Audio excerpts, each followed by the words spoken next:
We've got the number 3 Ohio State Buckeyes, 3.5-point favorites on the road against the 4th-ranked Penn State Nittany Lions. This is a game that we've waited all season for.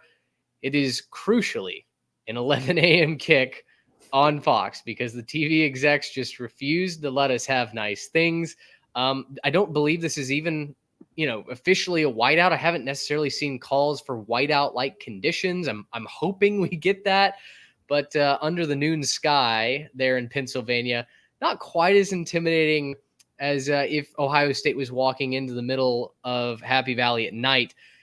This feels like a legacy game for both Ryan Day and James Franklin. And no matter which side of the fence you sit on, no matter which side of this coaching debate you find yourself on, there's no doubt that there's a lot of pressure on both of these guys to get it done. For James Franklin, it's his coaching record against Ohio State that stands out. He's 1-9 against the Buckeyes in his tenure. He has a proclivity to lose these big games to Ohio State, to Michigan.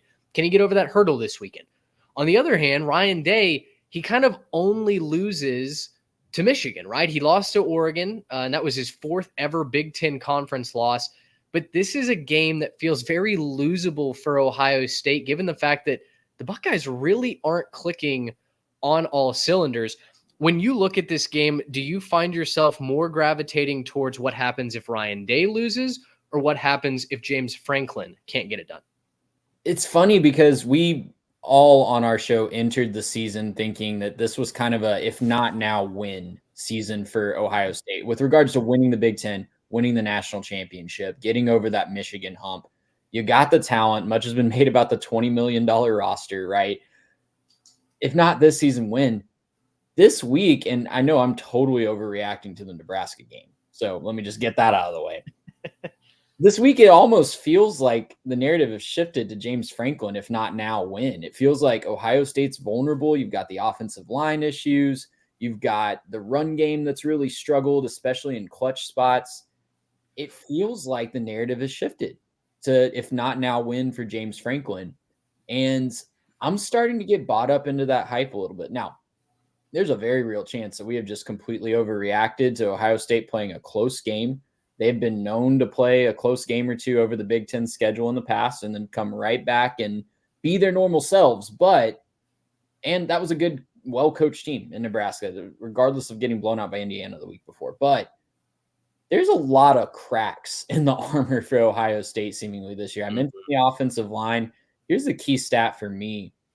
Ohio State is averaging just 2.16 yards per carry on third down this year. That's good enough to be 106th best in the country.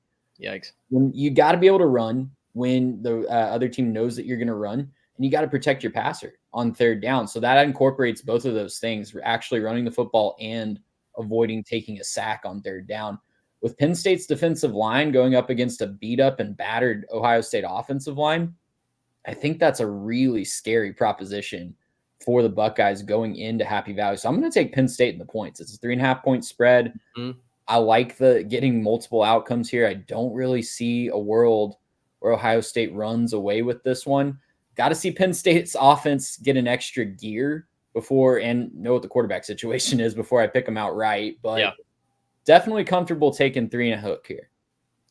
Yeah, I think you mentioned a couple of interesting things there. I think I agree with you on the spread here. It feels like this is a 3-point win one way or the other. You mentioned the pressure on James Franklin. I'll flip the script and I'll say the pressure really feels like it's on Ryan Day, because the narrative that he's been born on third base, that he's been given every resource, everything he's asked for, all this talent, and he still cannot win the big one, that he can't win a national championship, that has all been put under a microscope given the amount of money that they just spent in the transfer portal this offseason, right? I mean, $20 million plus purchases to bring guys back, to bring guys into the roster, Caleb Downs, Quinshon Judkins, Will Howard. And yet this Ohio State team continues to look very flawed at times. And you mentioned the Nebraska game, a one-score win. That game very much in doubt, even down to the last drive before Raiola threw that game-sealing interception. Ohio State has holes along the offensive line. They've got a couple of injuries, namely at left tackle, and that got exposed by the Cornhuskers defense, who I remind you, gave up all the points to Indiana the week before. And then suddenly Ohio State just could not stop them from getting to Will Howard. We talked about Chip Kelly having to scheme around that. It's even more exacerbated by the fact that they can't run the ball right now. Travion Henderson and Quinshon Judkins have just been ineffective as far as making a true impact, a statement on the game. And now they're lining up against a Penn State defense that's 8th in rushing defense. That they will give up some chunk plays at times. At their worst against USC, they were giving up 11 yards per carry. So they certainly can't allow the Buckeyes to do that. But they've also got, Penn State does, a top 20 passing defense. And so Will Howard is not going to be able to be one-dimensional in this game. They're not going to beat Penn State, I don't think, by simply throwing the ball down the field. They're going to have to be balanced. If Ryan Day, with all of his treasure trove of skill talent, those Ferraris and Maseratis that he's got in the wide receiver room, if they can't figure out how to win a big game like this on the road, I don't know that the cause for his job ever will be fully vindicated and fully justified.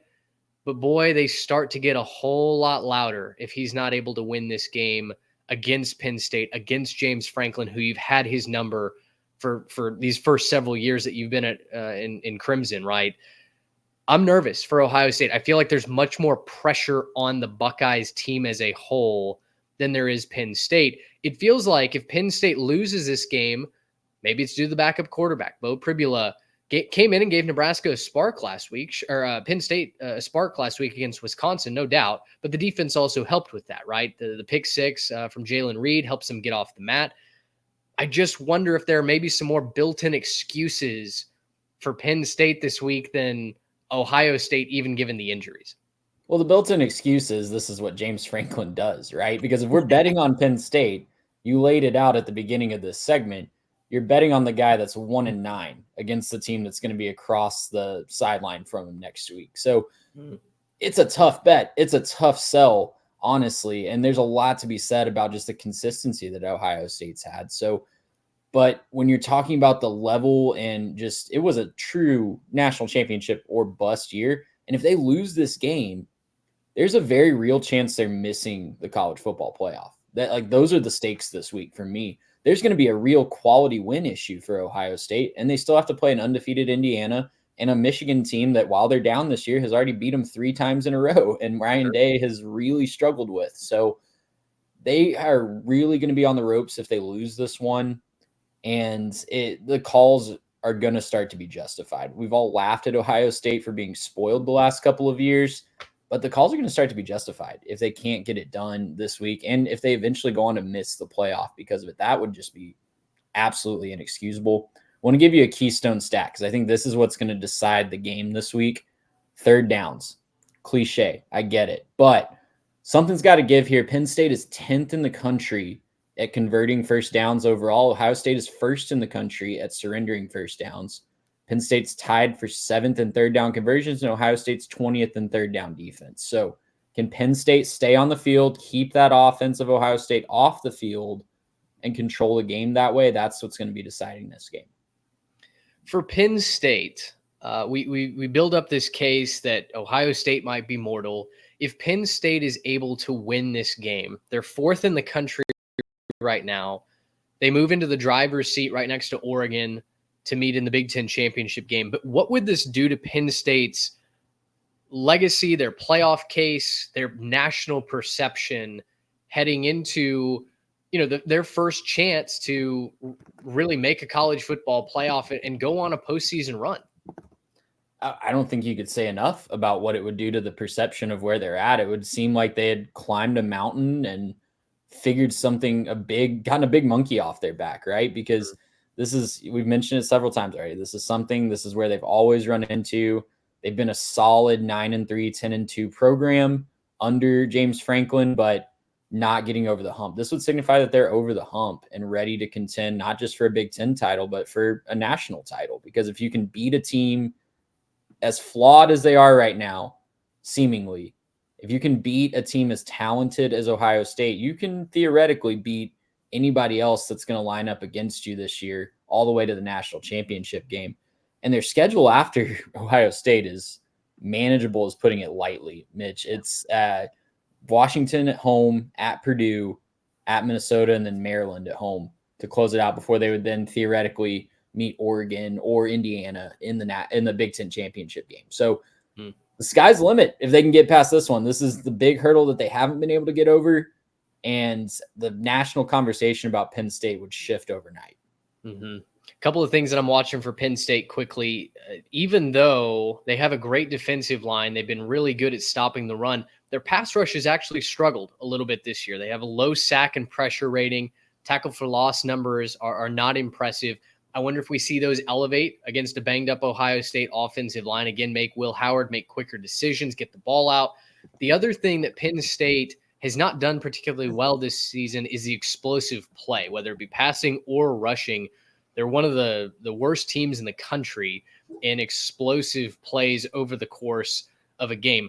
If they're able to hit those, though, and change that narrative, boy, the crowd's going to be rowdy. And I feel like this could go Penn State's way in a hurry. Again, we don't know who's going to start at quarterback. Drew Aller is looking maybe better. I think James Franklin mentioned that in his press conference, that he's trending towards being able to play after suffering a knee injury against Wisconsin. But, we'll wait for that definitive word to see who lines up under center for Penn State. Gracious him. How about